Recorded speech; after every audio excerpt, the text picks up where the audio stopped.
Class twelfth की bio में biotech बहुत इंपॉर्टेंट चैप्टर है और इस चैप्टर से बहुत सारे क्वेश्चंस आपके बोर्ड एग्जाम में भी पूछे जाते हैं और नीट एग्जाम में भी पूछे जाते हैं। तो यहाँ पे हम लोग कुछ इसके टॉपिक को डिस्कस करेंगे और उस टॉपिक से रिलेटेड जितने भी नीट के अंदर प्रॉब्लम्स आए हुए हैं वो सारा हम लोग यहीं पे डिस्कस करेंगे। अभी हम लोग इसको स्टार्ट करेंगे। तो जो बायोटेक्नोलॉजी है वो जनरली क्या है, एक प्रोसेस है जिसके अंदर हम लोग क्या करते हैं, जो लिविंग बींग्स है उनको यूज करते हैं। अब लिविंग बींग्स हम किसको यूज कर सकते हैं, माइक्रोब्स को यूज कर सकते हैं, प्लांट्स को यूज कर सकते हैं, एनिमल्स को यूज कर सकते हैं। इन सारे प्लांट्स और एनिमल्स को, माइक्रोब्स को यूज करके क्या करते हैं हम लोग, या तो कुछ केमिकल्स फॉर्म करेंगे, केमिकल्स मतलब मेडिसिन, ड्रग्स, बाकी चीजें, या फिर हम उस प्लांट और एनिमल के अंदर कुछ जेनेटिक मॉडिफिकेशन करते हैं। ठीक है। तो चाहे हम जेनेटिक मॉडिफिकेशन करेंगे, चाहे हम कुछ केमिकल जनरेट करेंगे, उन दोनों का मतलब बस यही होगा कि ये ह्यूमन वेलफेयर को सपोर्ट करेगा। मीन्स जो बायोटेक है हमेशा ह्यूमन वेलफेयर की बात करता है और ह्यूमन वेलफेयर के लिए अलग अलग तरीके की जो प्रैक्टिसेस हैं उनको परफॉर्म करते हैं। अब यहाँ पे जो ह्यूमन वेलफेयर है उसमें मोस्टली क्या क्या आएगा, जो मेडिसिन हैं उनकी वैल्यूज को हम बढ़ा लेते हैं इसके थ्रू। एग्रीकल्चरल प्रैक्टिसेस में बहुत ज्यादा बायोटेक यूज हो रहा है। इसके अलावा जो इंडस्ट्रीज है उसके अंदर बायोटेक यूज हो रहा है। और जो हमारा साइंस है, साइंस के अंदर बायोटेक बहुत यूज हो। पॉल बर को फादर ऑफ बायोटेक्नोलॉजी बोला जाता है। और जो बायोटेक है उसकी जो ओरिजिन है, उसके दो ही सबसे पहले एरियाज थे। यानी मॉडर्न बायोटेक्नोलॉजी जो हम लोग यूज करते हैं उसकी जो ओरिजिन हुई थी केवल दो कॉन्सेप्ट के लिए हुई थी। उसमें कौन कौन था, या तो हम लोग केमिकल इंजीनियरिंग में इसको यूज करते हैं या फिर हम लोग इसको जेनेटिक इंजीनियरिंग में यूज करते हैं। जेनेटिक इंजीनियरिंग में यूज करने का मतलब क्या हो गया कि हम लोग किसी भी ऑर्गेनिज्म के फिनोटाइप को क्या करेंगे, चेंज कर देंगे। Means it is change in the phenotype और expression of the host organism due to introduction of the different sequence of the genetic material. ठीक है। और जो केमिकल इंजीनियरिंग है ये क्या है, it is the process of growth of desire cell materials etcetera on the large scale.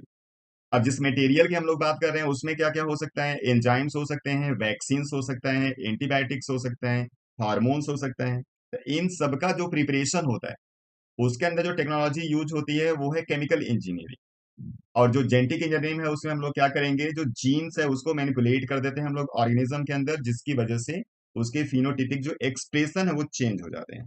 ठीक है। अब यहाँ पे क्या है, इस बायोटेक की जरूरत कैसे पड़े, पहले इसको समझते हैं। तो पुराने टाइम में क्या होता था कि जब अलग अलग प्लांट के अंदर जब आपको दिखता था कि कैरेक्टर कुछ डिजायर हैं और हम चाहते हैं कि उन कैरेक्टर को मिक्स कर दें, तो चाहे वो प्लांट था चाहे एनिमल था, हम लोग वहां पे प्रैक्टिस यूज करते थे हाइब्रिडाइजेशन। मतलब दोनों कैरेक्टर को मिक्स कर देते थे नॉर्मल ब्रीडिंग के थ्रू। लेकिन अब मिक्सिंग करते हैं तो प्रॉब्लम क्या होती है, वहां पे आपके डिजायर कैरेक्टर के साथ साथ बहुत सारे अनडिजायर्ड कैरेक्टर भी इंट्रोड्यूस हो जाते हैं। अब अनडिजायर कैरेक्टर आपको चाहिए नहीं, लेकिन वहां पे अनडिजायरेबल कैरेक्टर इंट्रोड्यूस हो चुका है। तो उस प्रॉब्लम से बचने के लिए हम लोग अब बायोटेक को यूज करते हैं।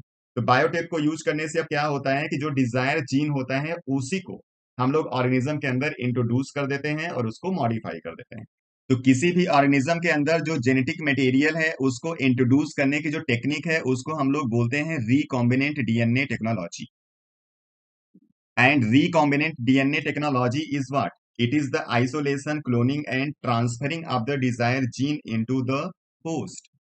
अब जो जीएमओ का कॉन्सेप्ट है सबसे पहले उसको डिस्कस किया था कोहेन और बोयर ने 1969 में। और इन्होंने सबसे पहले एक एंटीबायोटिक रेजिस्टेंस जीन को इंट्रोड्यूस कराया था प्लाज्मिड के ऊपर और उसके एक्सप्रेशन को चेक किया था। तो जिस ऑर्गेनिज्म के अंदर डीएनए को हम लोग चेंज कर देते हैं उसको हम लोग बोलते हैं ट्रांसजेनिक एनिमल या फिर ट्रांसजेनिक ऑर्गेनिज्म। और इसी का एक दूसरा नाम है जिसको बोलते हैं जीएमओ, मतलब जेनेटिकली मॉडिफाइड ऑर्गेनिज्म। आपसे पूछता है what is genetically modified organism. तो जो जेनेटिकली मॉडिफाइड सबसे पहला एनिमल डेवलप किया गया था वो एक शिप था जिसका नाम है डॉली, आपने सुना होगा। तो चलिए, अगर कोई भी हमको जेनेटिकली मॉडिफाइड ऑर्गेनिज्म को जनरेट करना होगा तो उसके स्टेप क्या क्या हम लोग ले सकते हैं, उस स्टेप को डिस्कस करते हैं। तो यहाँ पे steps generation for new GMO जो होगा उसमें सबसे पहला स्टेप क्या होता है कि आपको जो डिजायर जीन है उसको सबसे पहले सर्च करना है। और सर्च करने के बाद जिस भी इंडिविजुअल या सेल के अंदर वो जीन होगा उस जीन को वहां से सेपरेट करना है। ये सेपरेशन की टेक्निक ये सब आगे आएंगी, अभी आपको बस स्टेप डिस्कस करना है। अब उसके बाद क्या होगा, ये डिजायर जीन जो आपके पास आएगा वो अमाउंट में कम भी हो सकता है, इसलिए उसको हम लोग मल्टीप्लाई कर लेते हैं और उसके नंबर को बहुत ज्यादा बढ़ा लेते हैं by using the system PCR. Polymerase chain reaction technique के थ्रू हम इसको बढ़ाएंगे। पीसीआर भी आगे आपको डिटेल में पढ़ना है। उसके बाद तीसरा है, हम इसको डिजायर जीन को होस्ट के अंदर इंट्रोड्यूस कर देंगे, और इंट्रोड्यूस करने के बाद फिर हम लोग क्या करेंगे, इसको मेंटेन करेंगे और इसका मल्टीप्लिकेशन कराएंगे होस्ट बॉडी के अंदर। और ऐसा करने से अब क्या हो गया, आपका एक डिजायर जीन था जिसको हमने अब होस्ट बॉडी के अंदर डाल दिया। तो जब ये टेक्निक हम परफॉर्म करते हैं तो वहां पे बहुत सारे टूल्स होते हैं जिनको यूज किया जाता है। तो इसके अलग अलग टूल्स हैं, जिसमें से तीन चार चीजें बड़ी इंपॉर्टेंट हैं, जिसमें है कुछ एंजाइम्स, एक है रेस्ट्रिक्शन एंजाइम, उसको डिटेल में डिस्कस करना है, वेक्टर है, होस्ट है, इन्हीं सबको डिटेल में आप पढ़ोगे। तो सबसे इंपॉर्टेंट टूल्स यहाँ पे जो होगा वो कौन सा होगा, रेस्ट्रिक्शन एंजाइम। रेस्ट्रिक्शन एंजाइम पे बहुत सारे प्रॉब्लम आपसे पूछे जाते हैं, इसलिए इसको आप लोग ध्यान से समझोगे। तो जो रेस्ट्रिक्शन एंजाइम है वो एक स्पेशल टाइप का एंजाइम है which are responsible for cutting of DNA. और सबसे पहले 1963 में आर्बर ने इसको डिस्कवर किया था ई कोलाई के अंदर से। और ई कोलाई के अंदर से कैसे डिस्कवर किया था, ई कोलाई यानी इसको इस्चेरिशिया कोलाई बोलते हैं, इसके ऊपर बैक्टीरियोफेज का अटैक होता है। तो बैक्टीरियोफेज से अपने आप को बचाने के लिए ई कोलाई यूज करता है एक डिफेंस मैकेनिज्म।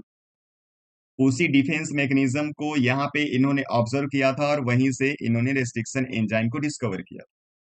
अब ई कोलाई अपने आप को प्रोटेक्ट कैसे करता है, ठीक है, ई कोलाई रिलीज करता है अपने बॉडी के अंदर रेस्ट्रिक्शन एंजाइम, इसके साथ एक कंपोनेंट और भी रिलीज होता है। यानी इसके जो दो अलग अलग काम होते हैं उसमें क्या है, सबसे पहले इसका जो एक कंपोनेंट होगा उसको बोलते हैं मिथाइलेटिंग एजेंट। और ये एजेंट क्या करता है, जो ई कोलाई का खुद का क्रोमोसोम होगा उसके ऊपर मिथाइल ग्रुप लगा देता है, इसलिए इसको मिथाइलेटिंग एजेंट बोलते हैं। और मिथाइल ग्रुप लगाने से फायदा क्या होता है कि जब रेस्ट्रिक्शन एंजाइम यहाँ पे रिलीज करेगा तो रेस्ट्रिक्शन एंजाइम फॉरेन क्रोमोसोम्स को तो कट कर देगा, लेकिन इसके खुद के क्रोमोसोम्स को कट नहीं करेगा, मतलब मिथाइल ग्रुप इसके अपने क्रोमोसोम्स को प्रोटेक्ट करता है। मींस इसका जो सेकेंड पार्ट है रेस्ट्रिक्शन एंडोन्यूक्लिएज, यही क्या करेगा, उस फॉरेन डीएनए को अलग अलग पार्ट में कट कर देगा। और जब फॉरेन डीएनए का पार्ट यहाँ पे कट हो गया, फिर वो प्रॉपर जो उसको एक्शन परफॉर्म करना होगा वो उस बॉडी के अंदर एक्शन परफॉर्म नहीं कर पाएगा, इसलिए वहां पे मल्टीप्लाई नहीं होगा। दैट्स वाई ई कोलाई के ऊपर उसका कोई इफेक्ट नहीं पड़ेगा। तो जो रेस्ट्रिक्शन एंडोन्यूक्लियस है ये जनरली एक कैंची की तरह काम करता है जो डीएनए को कट करता है, इसलिए इसको हम लोग मॉलिक्यूलर सीजर बोलते हैं। तो आपसे पूछता है example of the molecular scissor, या फिर बोलेगा रेस्ट्रिक्शन एंजाइम को हम लोग मॉलिक्यूलर सीजर क्यों कहते हैं, तो उसका आंसर लिख देना, क्योंकि ये मॉलिक्यूल को कट करता है। ठीक है, तो इस रेस्ट्रिक्शन एंजाइम के बहुत सारे पॉइंट्स हैं, तो उसी पॉइंट को एक एक करके डिटेल में आपको डिस्कस करना है। तो जो रेस्ट्रिक्शन एंजाइम है इसको हम लोग बोलते हैं rain, and the full form of the rain is restriction endonuclease. अब ये जो रेस्ट्रिक्शन एंडोन्यूक्लिएज है, मतलब कि जो एंजाइम का ग्रुप है उसका अपना एक क्लास है जिसको हम लोग न्यूक्लिएज बोलते हैं। आपसे पूछ सकता है कि रेस्ट्रिक्शन एंजाइम किस क्लास के अंदर आते हैं, तो इसका क्लास क्या होगा, न्यूक्लिएज। जो रेस्ट्रिक्शन एंजाइम सबसे पहला डिस्कवर हुआ था उसका नाम है हिंद सेकेंड, और इसको आइसोलेट कौन किया था, स्मिथ, विलकॉक्स और केले नाम के 3 साइंटिस्ट थे उन्होंने। और इसको कहां से निकाला था इन्होंने, हीमोफिलस इन्फ्लुएंजी बैक्टीरिया के अंदर से। तो आपसे पूछता है right the name of the first restriction endonuclease which is discovered, तो उसका नाम याद रखिएगा, हिंद सेकेंड। ठीक है, ये नीट में भी पूछा हुआ है। उसके बाद यहाँ पे आज के डेट में लगभग 900 प्लस रेस्ट्रिक्शन एंजाइम डिस्कवर हो चुके हैं, और इनको निकालने के लिए लगभग 230 बैक्टीरियल स्ट्रेन को यूज किया गया। तो अगर हम रेस्ट्रिक्शन एंडोन्यूक्लियस के कुछ एग्जाम्पल को देख लें तो उसमें से कुछ एग्जाम्पल इस तरीके से आ जाए। तो यहाँ पे जो रेस्ट्रिक्शन एंडोन्यूक्लियस के आप नेम देख रहे हैं, इसके नेमिंग में भी कुछ कॉन्सेप्ट है। नेमिंग भी ऐसे नहीं किया गया है, नेमिंग का भी अपना एक रूल है। तो जो रेस्ट्रिक्शन एंडोन्यूक्लियस की नेमिंग करते हैं उसकी नेमिंग के कुल अलग अलग 4 पार्ट हैं, और उन सभी अलग अलग पार्ट्स का अपना कुछ मीनिंग है, आपसे पूछेगा बोर्ड एग्जाम के अंदर। तो जब हम कोई रेस्ट्रिक्शन एंजाइम का नाम लिखते हैं तो उसमें जो पहला लेटर होता है वो रिप्रेजेंट करता है उस बैक्टीरिया के जीनस को जहां से इसको निकाला गया। उसके बाद जो नेक्स्ट 2 लेटर्स होते हैं वो रिप्रेजेंट करते हैं स्पीसीज को, कि जिस बैक्टीरिया से हमने इसको निकाला उसकी स्पीसीज क्या है। उसके बाद जो फोर्थ लेटर है वो उसके स्ट्रेन को रिप्रेजेंट करता है, अगर उसके पास कोई स्ट्रेन है तो। और जो रोमन नंबर है वो बताता है ऑर्डर, कि आपने उस स्ट्रेन के बैक्टीरिया से ये एंजाइम किस नंबर पे निकाला हुआ है, मतलब उसके कितने एंजाइम्स पहले निकल चुके थे, किस नंबर पे ये एंजाइम निकला हुआ है। अब जैसे आपने बोल दिया कि जो हिंद सेकेंड है वो पहला रेस्ट्रिक्शन एंडोन्यूक्लियस है, तो आपके दिमाग में आता होगा कि जब ये पहला रेस्ट्रिक्शन एंडोन्यूक्लियस है तो इसके साथ सेकेंड क्यों लिख दिया।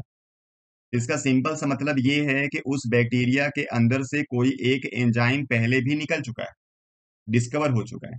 ये सेकेंड एंजाइम है जो इस बैक्टीरिया से डिस्कवर हुआ, लेकिन जो पहला होगा वो रेस्ट्रिक्शन एंजाइम नहीं होगा, इसलिए हम लोग इसको सेकेंड बोलते हैं। अगर नेमिंग आपको डिटेल में समझना है तो हम एक एग्जांपल ले लेते हैं इको आर वन का। ये इको आर वन क्या रिप्रेजेंट कर रहा है, तो ई का मतलब हो गया यहाँ पे इस्चरिचिया, ये इस्चरिचिया कोलाई से निकाला गया है, तो ई का मतलब हो गया इस्चरिचिया। फिर नेक्स्ट जो दो लेटर है उसका मतलब हो गया कोलाई। उसके बाद जो यहाँ पे आर लिखा हुआ है ये इसके स्ट्रेन को रिप्रेजेंट करता है, और इस बैक्टीरिया का जो स्ट्रेन है वो है RY13। तो यहाँ से निकाला गया है इसलिए आर इसका यूज किया गया है। और जो यहाँ पे रोमन न्यूमेरल 1 है वो रिप्रेजेंट करता है कि इस बैक्टीरियल स्ट्रेन से ये पहला रेस्ट्रिक्शन एंडोन्यूक्लियस है जिसको डिस्कवर किया गया। अब यहाँ पे जो रेन है उसके दो अलग अलग टाइप हैं, और जो रेन के दो टाइप हैं वो इस बेस पे हैं कि वो किस तरीके से एक्ट करते हैं। तो इसको हम लोग डिवाइड करते हैं दो पार्ट में, जिसमें एक को बोलते हैं एक्सोन्यूक्लियस और एक को बोलते हैं एंडोन्यूक्लियस। तो जो यहाँ पे एक्सोन्यूक्लियस है वो डीएनए मॉलिक्यूल को कट करता है एंड से, और जो रेस्ट्रिक्शन एंडोन्यूक्लियस है वो डीएनए मॉलिक्यूल को बीच से कट करता है। ठीक है, ये दोनों के अंदर सबसे बड़ा डिफरेंस है। तो यहाँ पे जो रेस्ट्रिक्शन एंडोन्यूक्लियस है इसको आपको डिटेल में पढ़ना है, तो चलिए हम लोग रेस्ट्रिक्शन एंडोन्यूक्लियस को डिटेल में देखते हैं। अब आपने बोल दिया कि रेस्ट्रिक्शन एंडोन्यूक्लियस एक ऐसा एंजाइम है जो डीएनए मॉलिक्यूल को बीच से कट करेगा। तो बीच से कट करने का ये बिल्कुल मतलब नहीं हुआ कि इसको कहीं से भी कट कर देगा। ठीक है, इसका एक अपना स्पेसिफिक सेट होता है, सीक्वेंस होता है। तो जो रेस्ट्रिक्शन एंडोन्यूक्लियस है वो डीएनए को एक स्पेसिफिक साइट से कट करता है, और उस साइट को हम लोग बोलते हैं रिकॉग्निशन साइट या रिकॉग्निशन सीक्वेंस। और इसी रिकॉग्निशन सीक्वेंस को हम लोग पैलिंड्रोमिक सीक्वेंस बोलते हैं। ये आपसे नीट में बहुत बार पूछा गया। द सीक्वेंस जिसको सर्च करके एंडोन्यूक्लियस उसी सीक्वेंस पे इसको कट करता है उसको हम लोग पैलिंड्रोमिक सीक्वेंस बोलते हैं। और ये पैलिंड्रोमिक सीक्वेंस 6 नाइट्रोजनस बेस का एक सीक्वेंस होता है।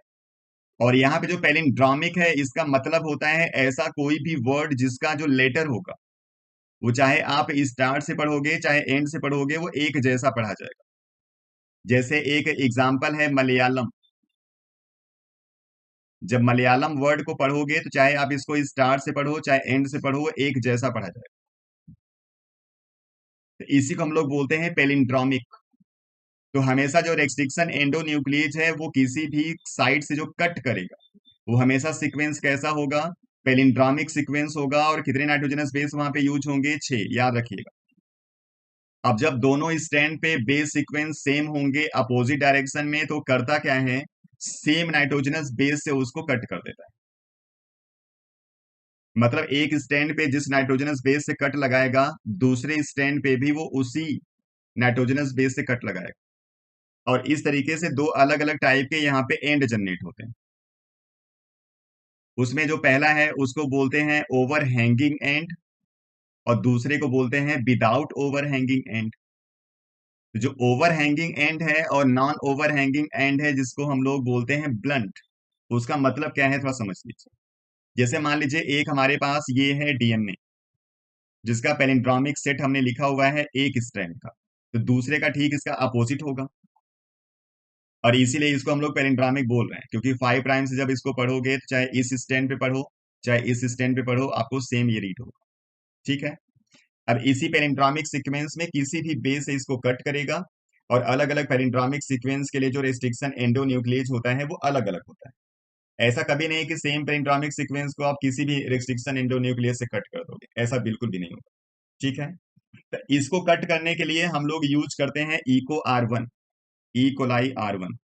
यानी आपसे पूछेगा कि इस पैलिंड्रोमिक सीक्वेंस को कट करने के लिए कौन सा रेस्ट्रिक्शन एंडोन्यूक्लियस चाहिए। ठीक है, और इतना ही नहीं, ये इसको किस साइड से कट करेगा वो भी फिक्स है। ई को R1 हमेशा इस सीक्वेंस को जी और ए के बीच से कट करता है। तो जी और ए के बीच में पहले स्टैंड पे कट लगाएगा, तो दूसरे स्टैंड में भी ये जी और ए के बीच में ही कट लगाएगा। और ऐसा कट लगाने से आपको ये ओवर हैंगिंग पार्ट इस तरीके से दिखता है। ठीक है ना? यानी यहाँ पे जी बचेगा, पूरा पार्ट गायब। यहाँ पे जी बचेगा, पूरा पार्ट गायब। अब यही जो आपका एंड है, ये ओवर हैंगिंग एंड आपको बनता हुआ दिख रहा है।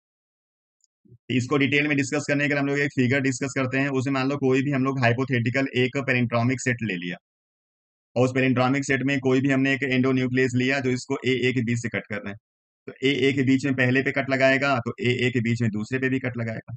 और ऐसा करने से क्या हो गया, एक एंड ऐसा बन जाएगा और एक एंड ऐसा बन जाएगा। इसी को हम लोग बोलते हैं ओवर हैंगिंग एंड। अब इसी के बीच में हम लोग लाके अपने दूसरे डिजायर जीन को क्या करते हैं, इंट्रोड्यूस कर देते हैं। ठीक है? तो सेम ऐसे ओवर हैंगिंग एंड का एक दूसरा एग्जाम्पल भी है ये। और इसको कट कौन करता है, बाम H1, याद रखिएगा। और ये बाम H1 इसको कहां से कट लगाता है, जी के बीच से। तो यहां से कट लगाएगा तो ओवर हैंगिंग एंड यहाँ पे भी बन जाएगा। तो यहाँ पे जो ओवर हैंगिंग एंड जनरेट हो रहा है, इसी को हम लोग स्टिकी एंड भी बोलते हैं, या इसी का दूसरा नाम है कोहेसिव एंड, या इसी का एक तीसरा नाम है स्टैगर्ड। इसमें से कुछ भी नाम आप दे देना। इसी को स्टिकी एंड, कोहेसिव एंड या फिर स्टैगर्ड एंड बोल देते हैं। और जो नॉन ओवर हैंगिंग एंड होता है, इसको हम लोग बोलते हैं ब्लंट एंड। और ब्लंट एंड क्यों कहते हैं, क्योंकि यहाँ पे ओवर हैंगिंग पार्ट आपको दिखेगा नहीं।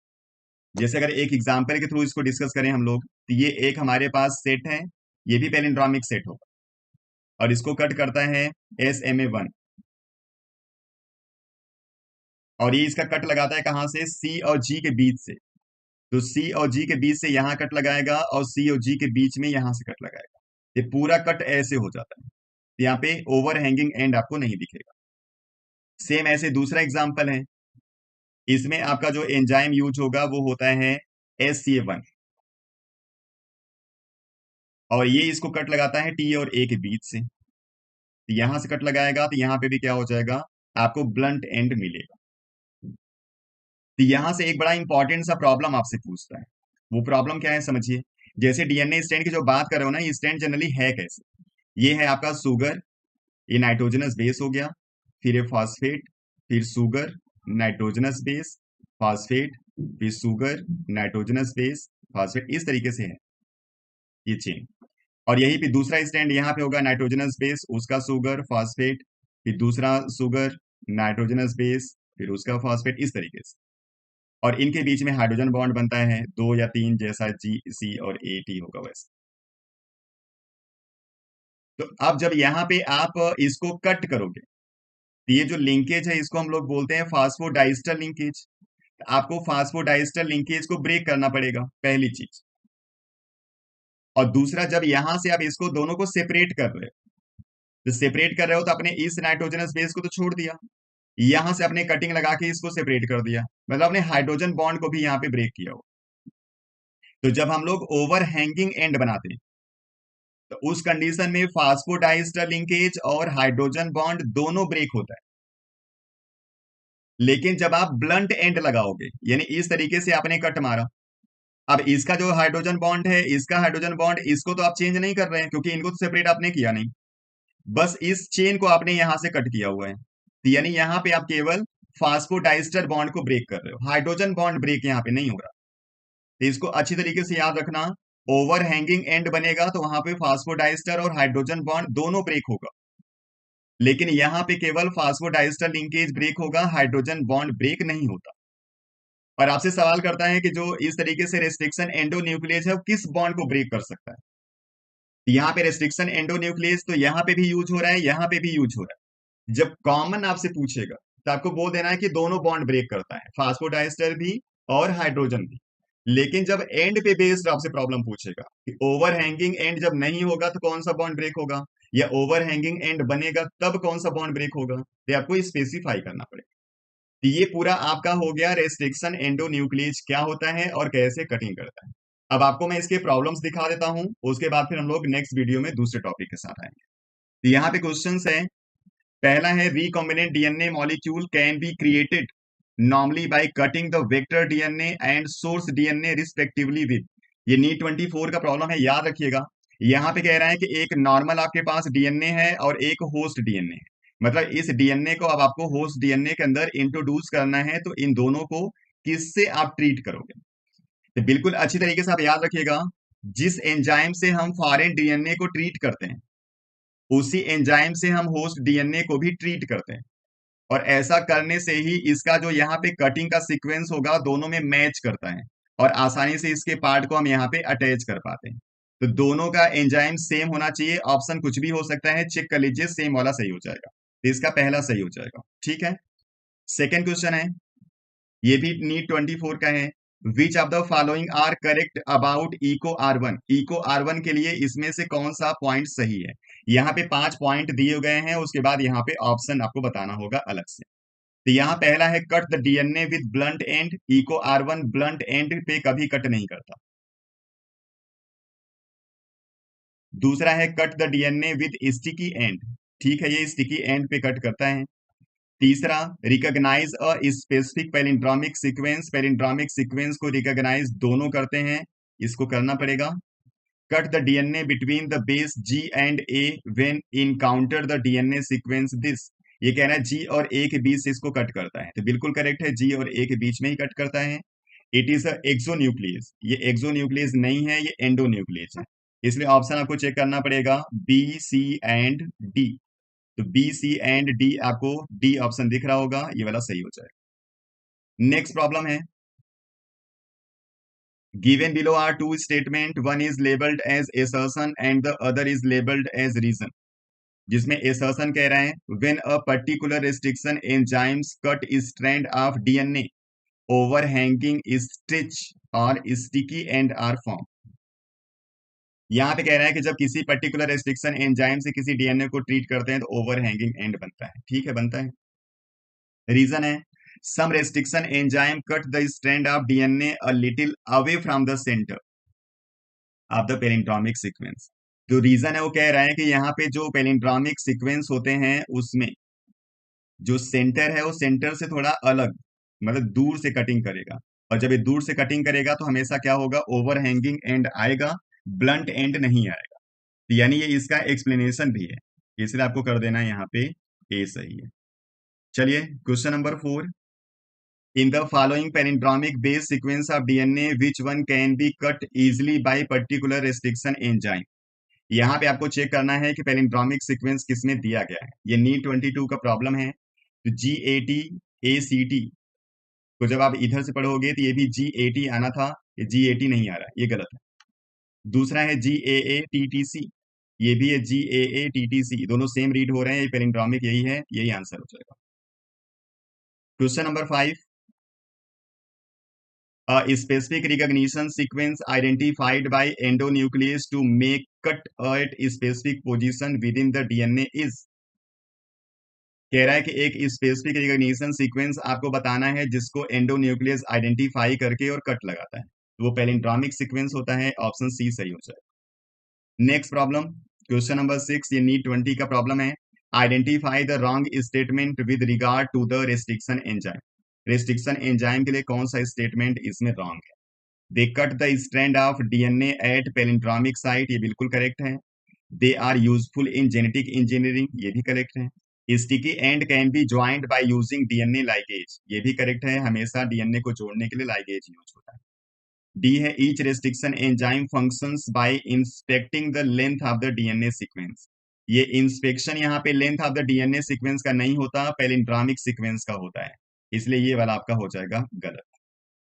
नेक्स्ट प्रॉब्लम है, an enzyme catalyzing the removal of nucleotide from end of the DNA is। ये 19 में पूछा गया है।